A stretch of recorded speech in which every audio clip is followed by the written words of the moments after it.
प्रेम से बोलिए श्री सत्यनारायण भगवान की जय।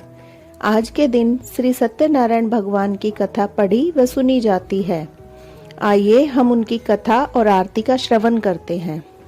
एक समय नेमिषारण्य तीर्थ में शौनकादि 88,000 ऋषियों ने सूत जी से पूछा, हे प्रभु, इस कलयुग में वेद विद्या रहित मनुष्यों को प्रभु भक्ति किस प्रकार मिलेगी तथा उनका उद्धार कैसे होगा। हे मुनि श्रेष्ठ, कोई ऐसा तप कहिए जिसमें थोड़े समय में पुण्य प्राप्त होवे तथा मनवांछित फल मिले। वह कथा सुनने की हमारी इच्छा है।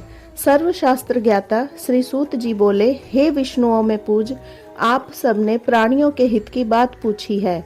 अब मैं उस श्रेष्ठ व्रत को आप लोगों से कहूंगा, जिस व्रत को नारद जी ने लक्ष्मी नारायण से पूछा था और लक्ष्मीपति ने मुनि श्रेष्ठ नारद से कहा था। सो ध्यान से सुनो। पहला अध्याय। एक समय योगीराज नारद जी दूसरों के हित की इच्छा से अनेक लोकों में घूमते हुए मृत्यु लोक में आ पहुंचे। यहाँ अनेक योगियों ने जन्मे हुए प्राय सभी मनुष्यों को अपने कर्मों द्वारा अनेक दुखों से पीड़ित देखकर सोचा, किस यत्न के करने से निश्चय ही दुखों का नाश हो सकेगा। ऐसा मन में सोचकर विष्णु लोक को गए। वहां श्वेत वर्ण और 4 भुजाओं वाले देवों के ईश नारायण को, जिनके हाथों में शंख, चक्र, गदा और पद्म थे और वरमाला पहने हुए थे, देखकर स्तुति करने लगे। हे भगवान, आप अत्यंत शक्ति से संपन्न हैं। मन और वाणी भी आपको नहीं पा सकती। आपका आदि मध्य अंत नहीं है। निर्गुण स्वरूप के कारण भक्तों के दुखों को नष्ट करने वाले हो। आपको मेरा नमस्कार है। नारद जी से इस प्रकार की स्तुति सुनकर विष्णु भगवान बोले, हे मुनिश्रेष्ठ, आपके मन में क्या है? आपका किस काम के लिए आगमन हुआ है? निसंकोच कहो। तब नारद मुनि बोले, मृत्यु लोक में सब मनुष्य जो अनेक योनियों में पैदा हुए हैं, अपने अपने कर्मों के द्वारा अनेक प्रकार के दुखों से दुखी हो रहे हैं। हे नाथ, मुझ पर दया रखते हो तो बताइए, उन मनुष्यों के सब दुख थोड़े से ही प्रयत्न से कैसे दूर हो सकते हैं? श्री भगवान जी बोले, हे नारद, मनुष्यों की भलाई के लिए तुमने बहुत अच्छी बात पूछी है। जिस काम के करने से मनुष्य मोह से छूट जाता है, वह मैं कहता हूँ, सुनो। बहुत पुण्य देने वाला स्वर्ग तथा मृत्यु लोक दोनों में दुर्लभ एक उत्तम व्रत है। आज मैं प्रेमवश होकर तुमसे कहता हूँ, सत्यनारायण का यह व्रत अच्छी तरह विधान पूर्वक करके मनुष्य तुरंत ही यहाँ सुख भोग कर मरने पर मोक्ष को प्राप्त होता है। श्री भगवान के वचन सुनकर नारद जी बोले कि उस व्रत का फल क्या है, क्या विधान है, किसने यह व्रत किया और किस दिन यह व्रत करना चाहिए, विस्तार से कहो। भगवान बोले, दुख शोक आदि को दूर करने वाला, धन धान्य को बढ़ाने वाला, सौभाग्य तथा संतान देने वाला यह व्रत सब स्थानों पर विजय प्राप्त करने वाला है। भक्ति और श्रद्धा के साथ किसी भी दिन मनुष्य श्री सत्यनारायण की शाम के समय ब्राह्मणों और बंधुओं के साथ धर्मपरायण होकर पूजा करे। भक्ति भाव से नैवेद्य, केले का फल, घी, दूध, गेहूं का चूर्ण सवैया लेवे। गेहूं के अभाव में साठी का चूर्ण, शक्कर और गुड़ ले। तब सब भक्षण योग्य पदार्थ जमा करके भगवान को अर्पण कर देवे और बंधुओं सहित ब्राह्मणों को भोजन करावे। तत्पश्चात स्वयं भोजन करे। नृत्य गीत आदि का आचरण कर सत्यनारायण भगवान का स्मरण करता हुआ समय व्यतीत करे। इस तरह व्रत करने पर मनुष्यों की इच्छा निश्चय ही पूरी होती है। विशेषकर कली काल में भूमि पर यदि मोक्ष का यह सरल उपाय है। दूसरा अध्याय। सूत जी बोले, ऋषियों, जिसने पहले समय में इस व्रत को किया है उसका इतिहास कहता हूँ, ध्यान से सुनो। सुंदर काशीपुरी नगरी में एक अत्यंत निर्धन ब्राह्मण रहता था। वह भूख और प्यास से बेचैन हुआ नित्य पृथ्वी पर घूमता था। ब्राह्मणों से प्रेम करने वाले भगवान ने ब्राह्मण को दुखी देखकर बूढ़े ब्राह्मण का रूप धर उसके पास जा आदर के साथ पूछा, हे विप्र, नित्य दुखी हुआ पृथ्वी पर क्यों घूमता है? श्रेष्ठ ब्राह्मण, यह सब मुझसे कहो, मैं सुनना चाहता हूँ। ब्राह्मण बोला, मैं निर्धन ब्राह्मण हूँ, भिक्षा के लिए पृथ्वी पर फिरता हूँ। हे भगवान, यदि आप इसका उपाय जानते हो तो कृपा कर कहो।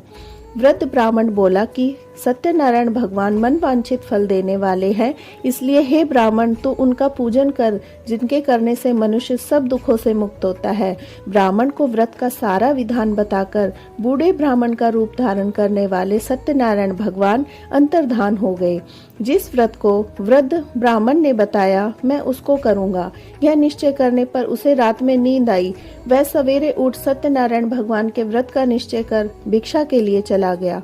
उस दिन उसको भिक्षा में बहुत धन मिला, जिससे बंधु बांधवों के साथ उसने सत्यनारायण का व्रत किया। इसके करने से वह विप्र सब दुखों से छूटकर अनेक प्रकार की संपत्तियों से युक्त हुआ। उस समय से वह विप्र हर मास व्रत करने लगा। इस तरह सत्यनारायण भगवान के व्रत को जो करेगा वह सब पापों से छूटकर मोक्ष को प्राप्त होगा। आगे जो पृथ्वी पर सत्यनारायण का व्रत करेगा वह मनुष्य सब दुखों से छूट जाएगा। इस तरह नारद जी से सत्यनारायण का कहा हुआ यह व्रत मैंने तुमसे कहा। हे विप्र, मैं अब और क्या कहूँ। ऋषि बोले, हे मुनीश्वर, संसार में इस विप्र से सुनकर किस किस ने इस व्रत को किया है, हम सब सुनना चाहते हैं। इसके लिए हमारे मन में श्रद्धा है। सूत जी बोले, हे मुनियों, जिसने इस व्रत को किया है वह सब सुनो। एक समय एक विप्र धन और ऐश्वर्य के अनुसार बंधु बांधवों के साथ व्रत करने को तैयार हुआ। उसी समय एक लकड़ी बेचने वाला बूढ़ा आदमी आया और बाहर लकड़ियों को रखकर विप्र के मकान में गया। प्यास से दुखी लकड़हारा उनको व्रत करता देख विप्र को नमस्कार कर कहने लगा, आप यह क्या कर रहे हैं? इसके करने से क्या फल प्राप्त होता है? कृपा कर मुझसे कहो। ब्राह्मण ने कहा, यह सब मनोकामनाओं को पूर्ण करने वाला सत्यनारायण भगवान का व्रत है। इसकी कृपा से ही यहाँ धन धान्य आदि की वृद्धि हुई है। विप्र से इस व्रत के बारे में जानकर लकड़हारा बहुत प्रसन्न हुआ। तब वह चरणामृत लेकर प्रसाद खाने के बाद अपने घर को गया। लकड़हारे ने अपने मन में इस प्रकार संकल्प लिया कि आज ग्राम में लकड़ी बेचने से जो धन मिलेगा उसी से सत्यनारायण देव का व्रत करूंगा। यह मन में विचार कर वह बूढ़ा आदमी लकड़ियां अपने सिर पर रखकर जिस नगर में धनवान लोग रहते थे वह ऐसे सुंदर नगर में गया। उस रोज वहां पर उसे उन लकड़ियों का दाम पहले दिन से चौगुना मिला। तब वह बूढ़ा लकड़हारा दाम ले अति प्रसन्न होकर पके केले की फली, शक्कर, घी, दूध, दही, गेहूं का चूर्ण इत्यादि सत्यनारायण भगवान के व्रत की कुल सामग्रियों को लेकर अपने घर गया। फिर उसने अपने भाइयों को बुलाकर विधि के साथ भगवान जी का पूजन और व्रत किया। उस व्रत के प्रभाव से वह बूढ़ा लकड़हारा धन पुत्र आदि से युक्त हुआ और संसार के समस्त सुख भोग कर बैकुंठ को चला गया। तीसरा अध्याय। सूत जी बोले, हे श्रेष्ठ मुनियों, अब आगे की कथा कहता हूँ, सुनो। उस समय में उल्कामुख नाम का एक बुद्धिमान राजा था। वह सत्यवक्ता और जितेंद्रिय था।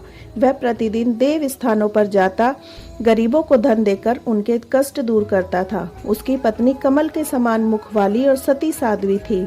भद्रशिला नदी के तट पर उन दोनों ने श्री सत्यनारायण का व्रत किया। उस समय वहाँ एक साधु वैश्य आया। उसके पास व्यापार के लिए बहुत सा धन था।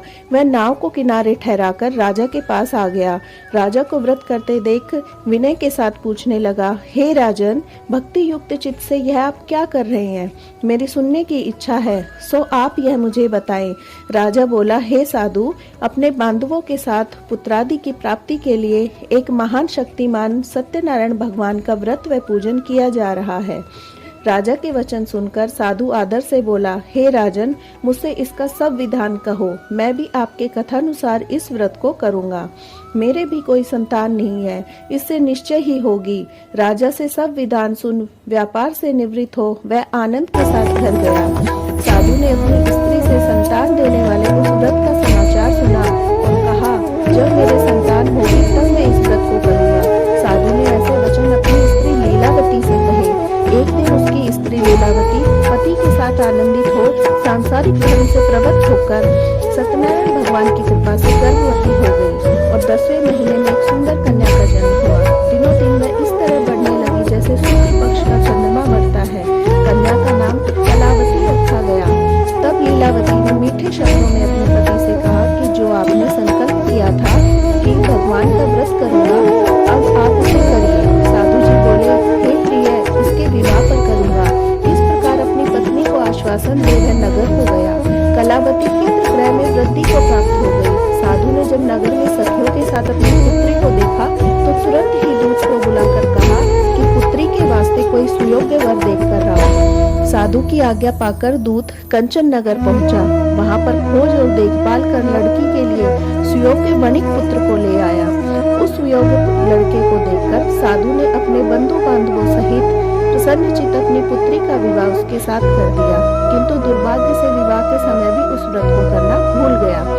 तब श्री भगवान क्रोधित हो गए और श्राप दिया कि तुम्हें दारुण दुख प्राप्त होगा। अपने कार्य में कुशल साधु बनिया जमात सहित समुद्र के समीप स्थित रत्नपुर नगर में गया। वहां दोनों ससुर जमाई चंद्रकेतु राजा के उस नगर में व्यापार करने लगे। एक दिन श्री सत्यनारायण भगवान की माया से प्रेरित कोई चोर राजा का धन चुराकर भागा जा रहा था, किंतु राजा के दूतों को आता देखकर चोर ने घबराकर भागते हुए राजा के धन को वहीं चुपचाप रख दिया जहाँ वो ससुर जमाई ठहरे हुए थे। जब दूतों ने उस साधु वैश्य के पास राजा के धन को देखा तो दोनों को बांधकर ले गए और प्रसन्नता से दौड़ते हुए राजा के समीप जाकर बोले, यह दो चोर हम पकड़ कर लाए हैं, देखकर आज्ञा दें। तब राजा की आज्ञा से उनको कठिन कारावास में डाल दिया और उनका धन छीन लिया। सत्यनारायण भगवान के श्राप द्वारा उसकी पत्नी भी घर पर बहुत दुखी हुई। घर पर जो धन रखा था चोर उसे चुरा कर ले गए।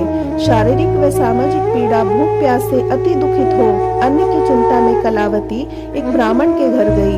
वहां उसने सत्यनारायण भगवान का व्रत होते देखा, फिर कथा सुनी, प्रसाद ग्रहण कर रात को घर आई। माता ने कलावती से कहा, हे पुत्री, अब तक कहाँ रही व तेरे मन में क्या है? कलावती बोली, हे माता, मैंने एक ब्राह्मण के घर श्री सत्यनारायण भगवान का व्रत देखा है। कन्या के वचन सुन लीलावती भगवान के पूजन की तैयारी करने लगी। लीलावती ने परिवार और बंधुओं सहित श्री सत्यनारायण भगवान का पूजन किया और वर मांगा कि मेरे पति और दामाद शीघ्र आ जाओ। साथ ही प्रार्थना की, हम सबका अपराध क्षमा करो। सत्यनारायण भगवान इस व्रत से संतुष्ट हो गए और राजा चंद्रकेतु को स्वप्न में दर्शन देकर कहा, हे राजन, दोनों वैश्यों को प्रातः ही छोड़ दो और उनका सब धन जो तुमने ग्रहण किया है दे दो, नहीं तो मैं तेरा धन, राज्य, पुत्रादि नष्ट कर दूंगा। राजा से ऐसे वचन कहकर भगवान अंतर्धान हो गए। प्रातःकाल राजा चंद्रकेतु ने सभा में स्वप्न सुनाया। दोनों वनपुत्रों को पैर से मुक्त कर सभा में बुलाया और कहा, हे महानुभावों, भावी वर्ष तुम्हें ऐसा कठिन दुख प्राप्त हुआ है, अब तुम्हें कोई भय नहीं। ऐसा कहकर राजा ने उनको नए नए वस्त्र आभूषण पहनाए और जितना धन दिया था उसे दुगना धन देकर आदर से विदा किया। दोनों वैश्य अपने घर को चल दिए।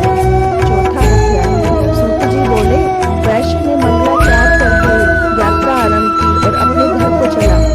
उनके थोड़ी दूर निकल जाने पर दंडी वेशधारी सत्यनारायण भगवान ने उनसे पूछा, हे साधु, तेरी नाव में क्या है?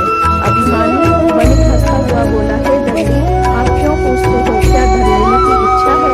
मेरी नाव में तो बेल और पत्ते भरे हैं। वैश्य का कठोर वचन सुन भगवान ने कहा, तुम्हारा वचन सत्य हो।